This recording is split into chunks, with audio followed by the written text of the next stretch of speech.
오늘 가정에서 또 이렇게 영상으로 예배드리고 또 우리 최소 인원으로 이렇게 예배드리는 여러분, 하나님이 그 예배를 받아주시고 크시는 종이 함께 하시기를 축복합니다. 기업 분배를 다 받았잖아요.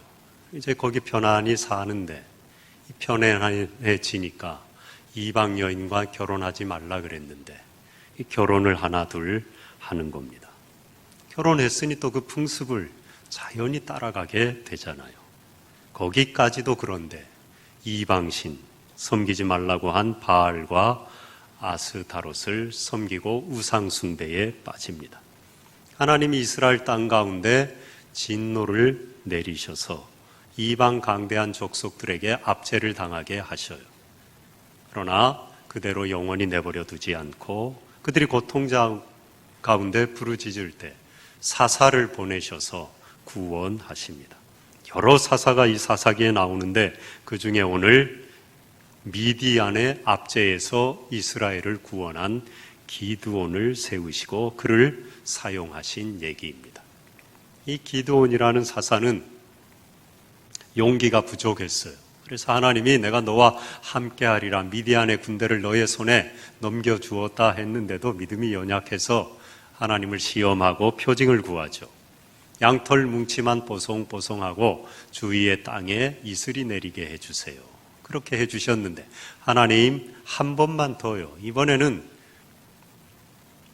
옆에 땅은 뽀송뽀송하고 양털에만 이슬이 내리게 해주세요. 그 반대로 또 구했습니다. 하나님이 또 그렇게 주셨어요. 그래서 이제 나가서 용기를 얻어 싸우게 되는데 22,000명의 군사가 모집이 되었습니다.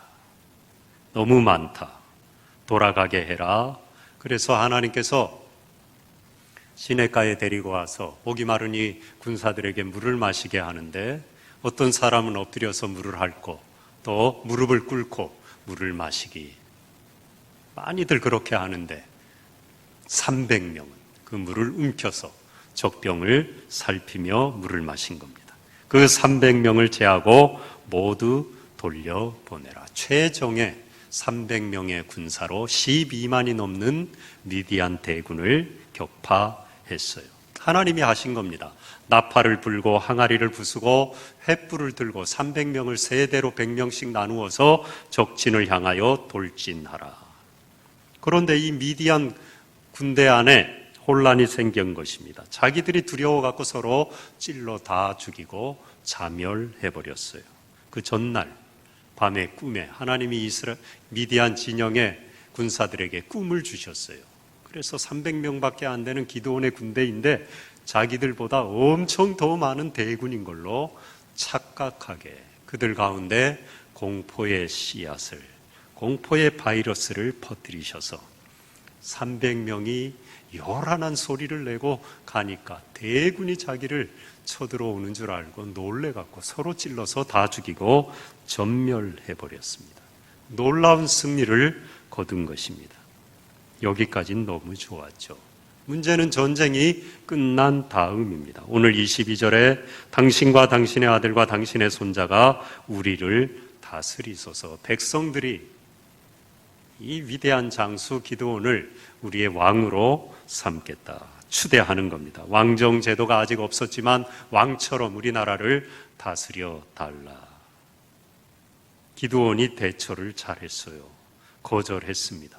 23절에 여호와께서 너희를 다스리시리라. 우리는 하나님의 백성, 하나님의 다스림을 받는 하나님의 군대이다. 나는 왕이 될 수 있다. 이스라엘의 참된 영원한 왕은 오직 하나님 한 분뿐이다. 믿음으로 그걸 선포한 것입니다. 여기까진 좋았는데 이 기드온이 실수를 합니다. 전쟁에서 탈취한 금 귀고리를 모아 금 에봇을 만들어 자기 성읍 오브라에 둡니다. 27절에 보면 온 이스라엘이 그것을 음란하게 섬김으로 기드온과 그의 집에 올무가 되었다고 말씀합니다. 그렇게 하면 안 되는데, 이 기드온도 전쟁 끝나고 나서 말만 왕이 아니지 거의 왕처럼 군림한 겁니다. 많은 첩을 뒀는데 그 이방 첩들 가운데 아비멜렉이라는 아들이 태어났는데 완전한 잔인한 폭군이에요. 서열 다 무시하고 자기가 왕이 되려고 형제들을 다 죽여버렸습니다. 그리고 우상을 섬기고 악정을 행했어요. 이게 바로 기드온 집안의 올무가 되었다는 것입니다. 처음엔 잘했는데 끝까지 그 유혹을 뿌리치지 못한 결과 이런 열매가 맺히게 되었다는 것입니다. 기드온이 참 잘했죠. 왕은 오직 하나님뿐이다. 하나님이 우리를 다스린다. 신앙의 고백이요 표현입니다. 공간적으로 물리적으로 보이게 대놓고 지배하진 않았어요. 그러나 에봇을 만든 건 심리적으로 지배하기를 꾀했다는 겁니다. 대놓고 왕이 되고 나라를 치리하고 다스리고 그렇게 하진 않았지만 오브라에 자기 집에 에봇을 만들어 놓고 온 백성이 그걸 바라보고 저게 기드온의 승리의 기념물이다. 결국은 우상이 되고 그걸 숭배하게 만든 겁니다. 하나님의 영광을 가로챈 거예요. 외식한 거죠. 겉으로는 그렇지 않은 척 해놓고는 결국은 자기가 전쟁의 승리의 영광을 누린 겁니다. 에봇은 제사장이 겉에 입는 옷이에요. 그리고 거기에 우림과 둠밈을 넣어놓고 판결하고 하나님의 계시를 받는 것입니다. 그런데 그것을 자기 마음대로 만들어 놓고 자기 집에 만들어 놓은 거예요. 형상화한 것입니다. 아닌 척 했지만 영광을 누리기 원하고 백성들을 지배하려는 자기의 욕망을 투사해 놓은 거예요. 그래서 하나님은 형상을 만들지 말라는 겁니다. 대개의 경우 형상은 결국은 자기 숭배의 결과로 이어지게 돼 있어요. 우상 숭배의 본질은 하나님을 나타내는 매개물에 있는 것이 아니라 그것이 사용되는 방식에 있다. 어떤 영성가의 말입니다. 형상 자체도 만들지 말아야 되지만 우상 숭배는 뭐냐? 그 에봇, 신성을 형상화해 놓은 그 자체에 있는 게 아니라 그것이 작동하는 방식에 있는 거라는 것. 그게 의도하는 의도에 있다는 것. 초월적인 하나님 실제와의 만남, 그 하나님께 받은 은혜의 전쟁의 승리의 기억의 수단이 되기만 하면 그거는 신앙의 도구예요. 좋은 통로가 되는데 이것이 자칫 자기 숭배적 투사물이 되는 순간 우상이 되는 거예요. 여러분도 그렇겠지만 이스라엘 백성들이 기드온이 만들어 놓은 에봇을 보고 맨날 야, 하나님이 이기셨어. 하나님이 300명으로 12만도 넘게 이기셨어. 그걸로만 끝났겠어요? 거기에 앞장선 장수가 누구였지? 300명을 추려낸 사람이 누구였지? 기드온이었지. 아, 기드온이요. 기드온의 칼이요. 하나님 옆에 슬쩍 끼워 넣어서 자기의 영광을 함께 도모한 것. 자기 숭배적 투사. 그게 우상이 되는 겁니다. 공간적 물리적으로 관을 쓰고 백성을 치리하진 않았어요. 손에 귤을 들고 법을 집행하고 나라를 다스리진 않았어요. 아닌 척 해놓고 골방에서 에봇을 만들어 걸어놓고 심리적으로 백성을 다스린 겁니다. 심리적으로 다스리는 것도 다스리는 겁니다. 그리고 심리적으로 다스리는 건 반드시 사람을 얽어맵니다. 속박합니다. 우상은 우리를 속박하는 거예요. 우리가 자유로우려고 깎아 만들어 놓은 것 같지만 결국은 그 앞에 경배하고 노예가 되는 것입니다. 관계도 마찬가지예요. 지금 이 코로나 때문에, 바이러스 때문에 마스크도 하고 사회적 거리 두기 하잖아요. 공간적, 물리적으로는 거리가 필요합니다. 꼭 바이러스가 아니어도 여러분, 너무 가깝잖아요. 오히려 그 관계에 어려움이 많이 찾아와요. 모든 인격체는 가족을 불문하고 적당한 거리가 필요해요. 독립된 인격체로 서로 존중해야 된다는 거죠. 그런데 여러분, 심리적인 거리도 필요합니다. 심리적으로 너무 가까우면 좋을 것 같죠? 우상이 됩니다. 서로 속박합니다. 나의 소유물이 되어버려요. 너무 지나치게 간섭하게 됩니다. 평화가 깨어집니다. 또 하나의 우상이에요. 요즘 가정들 참 어렵잖아요. 얼마나 어렵겠어요. 아이들도 학교 가서 좀 뛰어놀고 놀다 넘어져 무릎도 까이고, 서로 싸우기도 하고, 스트레스도 풀고, 선생님께 야단도 맞고 칭찬도 맞고 상도 받고 집에 와서 자랑도 하고 그래야 될 텐데 집안에만 갇혀가지고 뺑뺑이 나가지도 못하고 얼마나 속박 가운데 있습니까? 부모님은 뭔 죄입니까? 그래도 아이들 학교 보내놓고 유치원 보내놓고 또 재워놓고 좀 음악도 듣고, 성경도 보고 찬양도 하고 또 친구와 좀 전화로 수다도 떨고 그래야 될 거 아닙니까? 그런데 아무것도 못하고 있잖아요. 우리 교인들은 시편을 너무 열심히 그래도 쓰는 줄로 제가 알고 있어요. 어떻게 아느냐? 요 근처에 정형외과, 신경외과가 미어진대요. 우리 수지소망교회 성도들이 성경을 너무 열심히 써서 손목이 다 망가져갖고 아파요, 치료해 주세요 와갖고 이 동네 정형외과, 신경외과가 난리 났답니다. 믿거나 말거나. 저는 그렇게 믿고 싶습니다. 할렐루야. 아멘 안 하시는 거 보래. 하여튼간 쉬어야 되잖아. 독립된 공간과 심리적인 거리가 필요한데 지금 그걸 할 수 없는 상황이 돼요. 많이들 지치고 있습니다. 그러나 길이 있어요, 여러분. 공간적으로는 어디 나가지도 못하고 함부로 마스크 쓰고 집에서도 이렇게 복잡거리지만 심리적인 거리를 확보하면 됩니다. 너무 간섭하지 말고요. 아이들도 여러분 뭐 하는지 조금 걱정이 돼도 문 걸어 잠그고 방에 있는 시간을 주세요. 너무 잔소리하지 말고 마음에 다 안 들어도 필요합니다. 심리적으로 혼자 떨어져서 마음대로 할 수 있는 시간과 공간이 필요해요. 어른도 마찬가지예요. 남편이 회사 갔다가 왔는데 이놈의 화상이 발도 안 씻고 더러운 발로 소파에 앉아가지고는 뭉그적거리고 TV만 틀고 끓여준 밥도 소파에 앉아서 먹는데 이걸 그냥 확 빼들고 싶은데 그러지 말고 꾹 참으시고, 그래 힘든데 이 코로나 때문에 집에 와서라도 좀 마음대로 해야 되지 그러고 손톱깎이 가지고 가가지고 그 더러운 발톱을 한번 깎아줘 보세요. 아마 몸둘 바를 모를 겁니다. 좀 그렇게 편안하게 있도록 해주세요.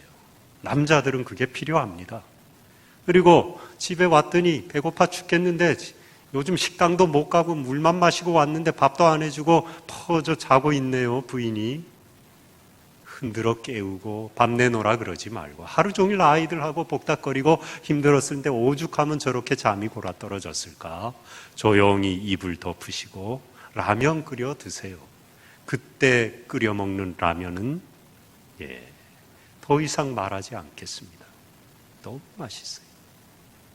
너무 간섭하지 말고 심리적인 거리를 서로 인정해 주시기 바랍니다. 나도 가지세요. 그런 시간을. 힘들지만 잠깐씩이라도.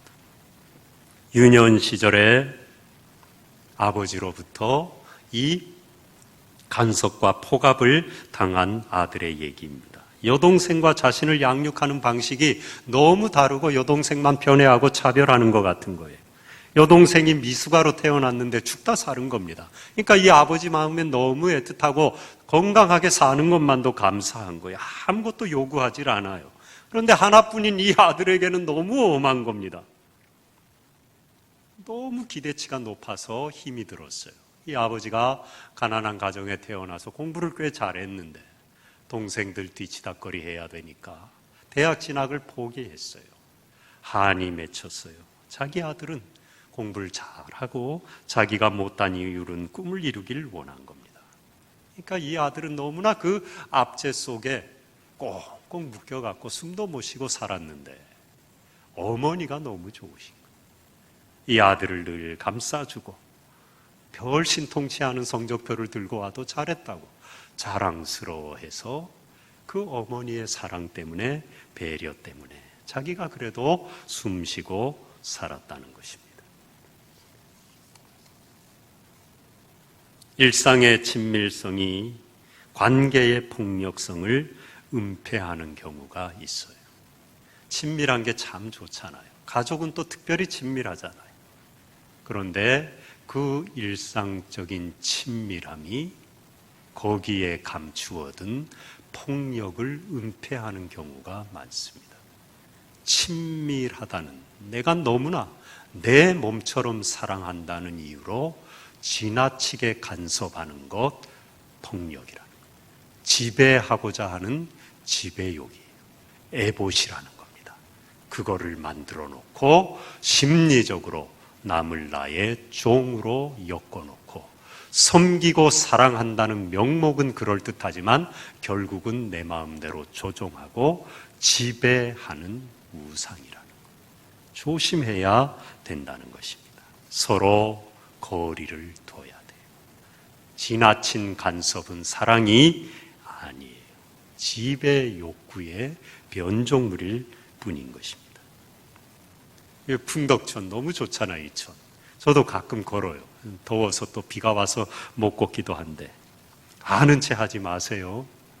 예, 저는 이제 모자를 써야 되니까 모자를 푹 눌러 쓰고 안경 끼고 검은 운동화 신고 행색은 대충 그냥 인민군 비슷하게 그렇게 걸어가는 사람이 있어요.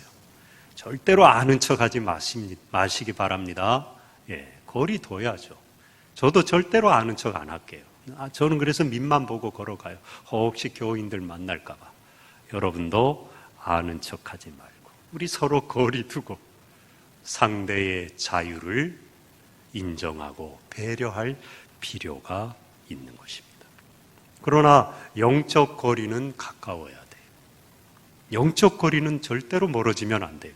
하나님과는 껌딱지처럼 붙어 있어요. 껌딱지가 책상에 딱 달라붙어 있듯이 달라붙어야 있어야 되는 것입니다. 옆에 분들하고 한번 인사하시죠. 나는 하나님의 껌딱지입니다. 예, 서로는 껌딱지가 되면 안 됩니다. 떨어져 있어야 돼요. 우리는 신비의 영역에 머무를 때 통제의 욕망을 누를 수 있다. 신비의 영역에 머무른다. 다른 말로 하나님께 붙어 있다는 거예요.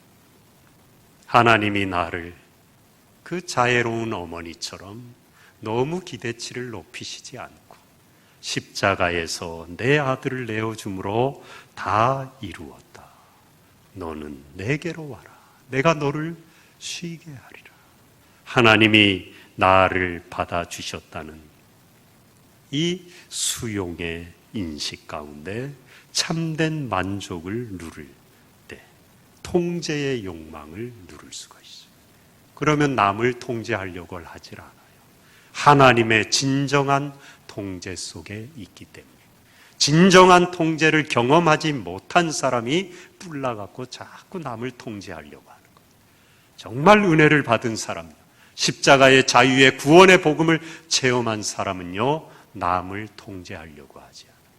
지배하려고 하지 않아요. 그럴 필요가 없기 때문에. 왜? 하나님이 만왕의 왕이 되셔서 다 다스리고 계시기 때문에. 나를 다스리는 하나님이 남편도 아내도 자녀도 교우도 다루시고 다스리고 있기 때문에 그걸 붙드는 거예요. 내가 하려다가도 물러서는 아니죠. 하나님, 이것은 에봇이죠. 치워버리겠습니다. 하나님이 다스려 주세요. 겸손의 무릎을 꿇고 기도하게 되는 것입니다. 그래서 기도가 귀한 겁니다, 여러분. 기도 뭐 장시간 하고 응답받았다고 대단한 게 아니고요. 기도가 왜 귀하냐? 하나님의 왕권을 인정하는 믿음의 행위이기 때문에 내가 하려다가도 순간순간 불쑥 아니지, 이건 내가 할 일이 아니지 손을 거두고 모으는 거예요. 하나님이 하십시오. 신비의 영역에 머무를 때 통제의 욕망을 누를 수가 있어요. 참된 은혜와 만족의 세계인 것입니다. 여러분 가정이 이와 같길 바라고, 어려움 중에도 여러분의 삶에 이 은혜가 넘치시기를 바랍니다. 존 파이퍼 목사님이 우리가 하나님 안에서 최고의 만족을 구할 때 하나님은 우리 안에서 최고의 영광을 누리신다 그랬습니다. 하나님의 은혜 안에 그것만으로 감사하고 만족할 때 하나님은 최고의 영광을 받으셔요. 내가 하나님께 영광 돌려야지, 굳이 그럴 필요도 없어요. 전쟁도 하나님이 하시고 싸우는 거 하나님이 하시고 승리도 하나님이 주셨습니다. 300용사로 대군을 물리쳐 주셨어요. 나는 그것에 감사하고 그 은혜 안에 머물기만 하면 돼요. 그 영광을 하나님께 돌리기만 하면 되는 것입니다. 그러지 못하고 그 영광에 연연해서 누가 좀 알아주지 않는다고, 내가 목숨을 걸고 싸웠는데, 누구 때문에 우리가 해방되었는데, 자꾸 자기의 공을 좀 알아달려고 하면은 있던 영광마저 앗아가는 겁니다. 하나님 안에서 하나님으로 만족하는 은혜의 삶, 그럼 영광은 하나님이 다 받으셔요. 마태복음 6장 1절 4절입니다. 사람에게 보이려고 그들 앞에서 너희 의를 행하지 않도록 주의하라. 그리하지 아니하면 하늘에 계신 너희 아버지께 상을 받지 못하느니라. 그러므로 구제할 때 외식하는 자가 사람에게서 영광을 받으려고 회당과 거리에서 하는 것 같이 너희 앞에 나팔을 불지 말라. 진실로 너희에게 이르노니 그들은 자기 상을 이미 받았느니라. 너는 구제할 때에 오른손이 하는 것을 왼손이 모르게 하여 내 구제함을 은밀하게 하라. 은밀한 중에 보시는 너의 아버지께서 갚으시리라. 외식하는 자가 되지 말라. 영광을 받으려고 하지 말라. 영광은 오직 하나님께만 있는 거예요. 리차드 포스터의 말입니다. 자기의에 기초한 섬김은 개인을 영화롭게 하는데 초점을 맞춘다. 그래서 섬김받는 사람을 빚진 자로 만들고 미묘하고도 파괴적인 조작으로 끝난다. 그러나 진정한 섬김은 조용히 허세 부리지 않으면서 다른 이들의 필요를 돌보고 다닌다. 이게 십자가의 섬김이에요. 우리는 깊이 들어가야 됩니다. 변죽만 울리고 십자가 안내에 거죽만 핥아서는 안 돼요. 진정한 복음, 섬기는 행동만으로 끝나서는 안 돼요. 죽기까지 자신을 내어 죽어도 공치사하지 않는 공성이 불고, 공을 이루었지만 승리했지만 불고 거기에 거하지 않는 그 영광의 자리를 조용히 떠나는, 모든 영광을 하나님께 돌리는, 그게 진정한 기독교의 섬김. 우리에게 많은 승리를 주셨어요. 한국교회도 그렇고 우리나라도 그랬고 참 복을 받았는데 이 영광을 우리가 가로채기 시작한 겁니다. 하나님이 진노하고 계신 겁니다. 영광을 나에게 돌리라는 거예요. 기억해야 됩니다. 교회 와서 함께 예배 드릴 수 없는 이때에 여러분 가정에서 한 개인 심령이 먼저 하나님이 주신 승리와 축복과 이 우리 한국교회 부흥과 성장의 이 열매와 승리를 내 영광으로 우상화하면 안 되는 거예요. 멈춰야 되는 것입니다. 우리는 조용하게 높이 들린 십자가를 내려야 돼요. 가슴에 품어야 돼요. 밤하늘에 도대체 너무너무 많아서 셀 수도 없는 빨갛고 하얗고 파란 십자가의 불빛, 그걸로 하나님께 영광 돌리는 게 아니라는 것입니다. 내 영광, 한국교회 부흥과 성장, 우리가 잘해서 내가 잘해서 영광을 누린 그 잔을 쏟아야 돼. 그리고 하나님께 돌려야 되는 것입니다. 2007년 아프가니스탄의 한 교회 봉사단원 기억하시죠? 23명이 탈레반, IS의 전신이죠. 지금도 아마 잔당이 있을 겁니다. 극단 이슬람주의자들, 그 극단 단체죠. 탈레반에 잡혀 옥류가 됐죠. 인솔했던 샘물교회 배형구 목사님과 20대 형제가 희생되었습니다. 온 나라가 시끄러웠습니다. 이럴 때 왜 거길 꼭 가야 되느냐? 평안할 때까지. 안 믿는 사람들까지도 막 비난을 하고 여러분 기억하실 거예요. 9살 딸을 두고 떠난 목사님의 장례식에서 신대원 동기들이 그가 평소 좋아하던 찬양을 불렀어요. 눈물바다가 되었습니다. 전 나중에 알았어요. 저 신학교 동기더라고요. 저희 때 다른 때보다 거의 2배에 가깝게 그때 좀 그런 사정이 있어서 많이 뽑았어요. 신대원 목사 후보자들을. 그러니까 반이 둘로 나눠져서 자기 반도 누군지 다 모르고 남의 반은 거의 모르고 그렇게 3년 신대원을 다녔는데 전 뭐 누군지도 몰랐는데 나중에 저희 입학 동기더라고요. 이 목사님이 순교하셨는데 그가 좋아했던 찬양 순례자의 노래, 저 멀리 배는 나의 시온성 오 거룩한 곳 아버지 집, 내 사모하는 집에 가고자 한밤을 새웠네.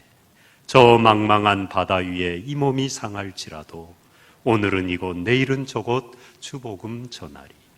아득한 나의 갈 길 다가고 저 동산에서 편히 쉴 때 내 고생하는 모든 일들을 주께서 아시리. 빈들이나 사막에서 이 몸이 고날지라도 오 내 주 예수 날 사랑하사 늘 지켜 주시리. 이 목사님의 책상 앞에 이런 글이 적혀 있었다고 합니다. 온전한 헌신은 마지막 것을 드리는 것이다. 그 말대로 그분은 마지막 가장 귀한 자기 목숨을 드렸어요. 뭐 말이 많았지만 순교한 거죠. 어쨌든 복음 전하러 간 거니까. 가장 귀한 걸 드렸는데 혹여라도 그의 후손들이, 믿음의 후배들이 에봇을 만들어 놓고 하나님보다 그분의 자취를 더 기린다면 그것은 올무가 되는 겁니다. 우리를 지배하고 얽어매는 우상이 되는 거예요.